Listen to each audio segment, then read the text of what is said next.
Et bonjour tout le monde. Aujourd'hui, on fait un petit tour du côté de Lucéram.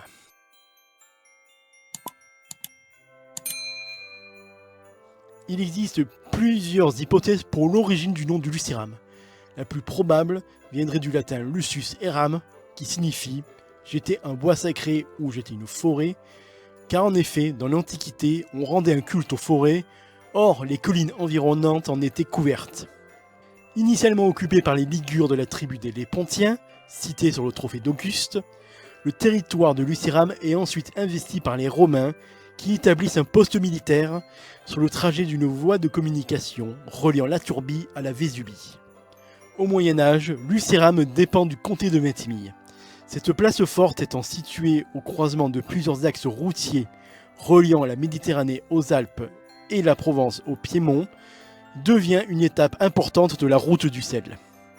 Au XIIe siècle, Lucéram forme une confédération républicaine avec Peille et Utel. Au XIIIe siècle, les seigneurs déchargent les habitants de certaines servitudes féodales. Le comte de Ventimille cède le fief au comte de Provence, qui reconnaît ses franchises communales et son indépendance administrative.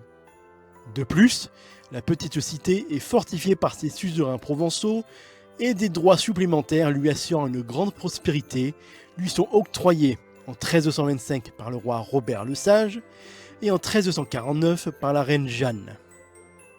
Au Moyen-Âge, des notables lucéramois émigrent en Sicile et des liens commerciaux et politiques se créent avec les chevaliers de Malte qui, en 1639, implantent une commanderie dans la cité.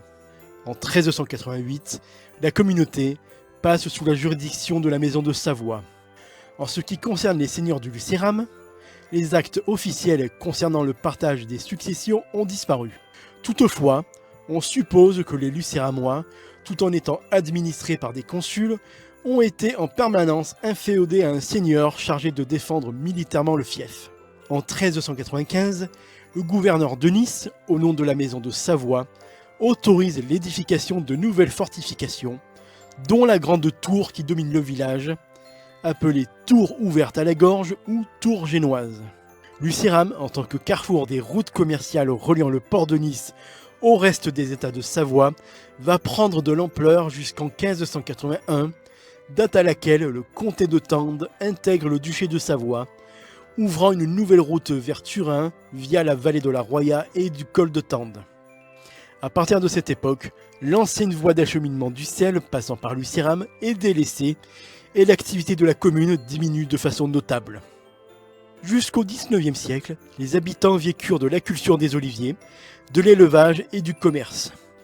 La distillerie de lavande sauvage et autres plantes aromatiques faisait intégralement partie de leur activité.